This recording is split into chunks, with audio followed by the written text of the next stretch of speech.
여러분, 대항해 시대 하면 보통 뭐가 떠오르시나요?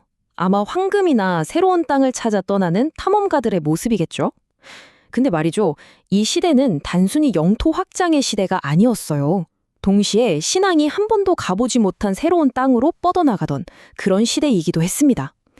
그리고 이 거대한 확장 뒤에는 아주 근본적인 질문 하나가 따라붙었어요. 바로 이 새로운 세계를, 새로운 사람들을 어떻게 마주할 것인가 하는 문제였죠. 자, 1492년 컬럼버스가 신세계에 딱 도착해서 원주민들을 처음 만났을 때 남긴 기록이 바로 이거예요. 굉장히 낙관적이죠? 힘이 아니라 사랑으로 충분히 가능하다고 믿었던 겁니다. 하지만 바로 이 첫인상이 앞으로 무려 150년 동안 이어질 거대한 딜레마의 시작을 알리는 신호탄이었습니다. 사랑이냐 아니면 힘이냐. 정말 극단적인 선택지잖아요. 콜럼버스가 처음 마주했던 이 갈림길에서 과연 역사는 그리고 사람들은 어떤 길을 택했을까요? 지금부터 그 길고 복잡했던 과정을 한번 따라가 보죠. 첫 번째, 개종의 문제입니다. 이 질문에 대한 답으로요, 정말 정반대되는 두 가지 방식이 등장하게 됩니다. 그게 바로 정복이냐 아니면 적응이냐 하는 거였어요. 한쪽은 일단 기존의 것은 싹 다 밀어버리고 깨끗한 땅 위에 우리 것을 새로 짓자 이런 식이었고요. 다른 한쪽은 아니야, 거기서 공통점을 찾아서 다리를 놓아야지 이렇게 생각한 거죠. 당시 선교사들은 이 두 가지 방법 사이에서 정말 엄청나게 고민하고 또 싸워야 했습니다. 자, 그럼 먼저 칼의 길, 즉 정복의 방식이 어떻게 적용됐는지 한번 볼까요? 대표적인 곳이 바로 스페인이 진출했던 아메리카 대륙입니다. 이 타임라인을 좀 보세요. 정말 놀랍도록 짧은 시간에 모든 게 일어납니다. 콜럼버스가 도착하고 불과 몇십 년 만에 우리가 역사책에서 배우는 그 거대한 아즈텍, 잉카 제국이 그냥 사라져버려요. 스페인의 콩키스타도르라고 불리는 정복자들이 엄청난 군사력으로 정말 빠르고 또 폭력적으로 밀어붙인 결과였죠. 이런 정복을 가능하게 만든 시스템이 있었어요. 바로 엔코미엔다라는 건데요. 이게 뭐냐면 겉으로는 원주민한테 노동력을 제공받는 대신에 우리가 보호해주고 기독교도 가르쳐줄게 이런 거였거든요. 근데 실상은 사실상 노예제나 다름없었어요. 복음 전파라는 명분하고 경제적 착취라는 현실이 아주 위험하게 뒤섞여버린 거죠. 2만. 이게 무슨 숫자일까요? 1531년까지 멕시코의 한 주교가 파괴했다고 보고한 원주민 우상의 개수예요.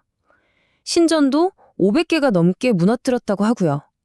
이걸 보면 정복 방식의 첫 번째 단계가 뭔지 확실히 보이죠? 기존의 모든 종교적 상징을 그냥 없애버리는 거였습니다. 아니, 어떻게 이런 일이 가능했을까요?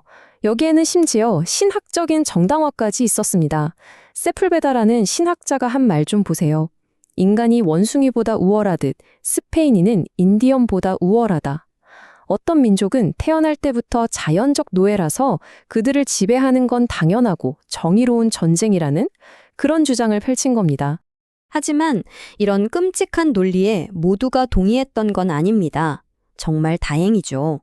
아주 역설적이게도 이 잔인한 시스템에 가장 강력하게 반대한 목소리가 바로 그 스페인 내부에서 터져나왔습니다. 그 주인공이 바로 바르톨로메 데 라스카사스 신부입니다. 이분은 정말 확고했어요. 하느님은 폭력을 원치 않으신다. 진짜 개종은 오직 말씀과 선한 삶으로만 가능하다고 외쳤죠. 원주민도 똑같은 사람이고 동등한 권리가 있다고 말이에요. 이분의 끈질긴 노력 덕분에 실제로 원주민 인권을 보호하는 법이 만들어지기도 했어요. 물론 안타깝게도 현장에서는 거의 지켜지지 않았지만요. 자, 이번에는 무대를 완전히 바꿔서 동쪽으로 가보겠습니다. 학자의 길이 펼쳐진 아시아인데요. 여기는 상황이 완전히 달랐어요. 아메리카처럼 힘으로 밀어붙이는 정복 방식? 애초에 통하지가 않았죠. 왜냐? 이미 수천 년 된 고도의 문명이 굳건히 자리 잡고 있었으니까요. 대표적인 인물이 예수회의 프란치스코 하비에르인데요. 이분도 처음에는 좀 정복주의적인 생각을 가지고 있었대요. 그런데 일본에 딱 가보고 나서 생각이 180도 바뀐 겁니다. 일본의 그 세련되고 깊이 있는 문화를 직접 보니까 이걸 전부 다 쓸모없다고 버릴 순 없겠구나 하고 깨달은 거죠. 그리고 적응 방식의 끝판왕이라고 할 수 있는 분이 바로 마테오 리치입니다. 이분의 중국 전략은 정말 대단했어요. 보세요. 일단 언어랑 관습부터 배우고 옷도 현지학자처럼 입고 그러면서 서양의 천문학, 수학 같은 최신 지식을 막 알려주면서 엘리트들의 마음을 얻은 거예요. 핵심은 이거죠.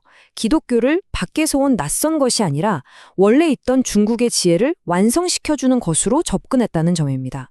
네 번째, 신념의 충돌입니다. 자, 지금까지 정복과 적응, 이 두 가지 방식을 봤잖아요. 근데 이게 그냥, 아메리카는 정복, 아시아는 적응, 이렇게 깔끔하게 나눠진 게 아니었어요. 바로 교회 내부에서 이 두 가지 신념이 정말 제대로 폭발적으로 부딪히게 됩니다. 그 충돌의 한 가운데에 바로 중국 제사의식 논쟁이 있었습니다. 쟁점은 아주 간단하면서도 어려웠어요. 현지 관습은 신앙으로 가는 다리인가 아니면 장애물인가? 예를 들어서 조상에게 제사 지내는 거, 이걸 어떻게 봐야 할까요? 보시면 양쪽의 입장이 정말 팽팽하죠. 예수회 같은 적응파는 조상제사? 그건 그냥 존경을 표하는 사회적인 관습이지 종교는 아니야 라고 봤어요. 하느님을 천주라고 부르는 것도 괜찮다고 했고요. 그런데 도미니코회나 프란치스코회 같은 정복파는 말도 안 돼. 그건 다 우상숭배야 라고 본 거죠. 이 관점 차이 때문에 벌어진 논쟁이 무려 100년 넘게 계속됩니다. 그럼 결과는 어땠을까요? 안타깝게도 아주 파괴적이었습니다. 이 내부 갈등 때문에 현장은 완전히 혼란에 빠졌고요. 교황청의 결정도 막 몇 번씩 뒤집히니까 신뢰가 바닥에 떨어졌죠. 결국 한때는 가장 희망적이었던 중국 선교가 이 내부 싸움 때문에 힘을 잃고 쇠퇴하게 됩니다. 정말 안타까운 일이죠. 자, 이제 마지막 장. 끝나지 않은 이야기입니다. 이렇게 150년이나 이어진 길고 긴 논쟁이 오늘날 우리에게는 어떤 의미가 있을까요? 한번 정리해 보겠습니다.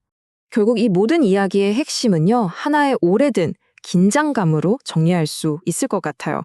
한 문화를 다른 쪽에 강요하려는 힘, 그리고 그 문화에 어떻게든 적응하고 스며들려는 노력, 이 둘 사이의 팽팽한 긴장감 말이죠. 이건 단순히 옛날 선교 역사에만 해당하는 얘기가 아니에요. 인류 역사 전체를 관통하는 아주 근본적인 주제라고 할 수 있습니다. 결국 500년 전 콜럼버스가 던졌던 그 질문으로 돌아오게 됩니다. 어떻게 세상을 파괴하지 않으면서 다리를 놓을 수 있을까? 세계화 시대, 수많은 문화가 뒤섞여 살아가는 지금 이 질문은 오히려 더 중요해졌죠. 여러분은 어떻게 생각하시나요? 이 질문은 과거의 이야기가 아니라 바로 지금을 살아가는 우리 모두의 숙제일 겁니다.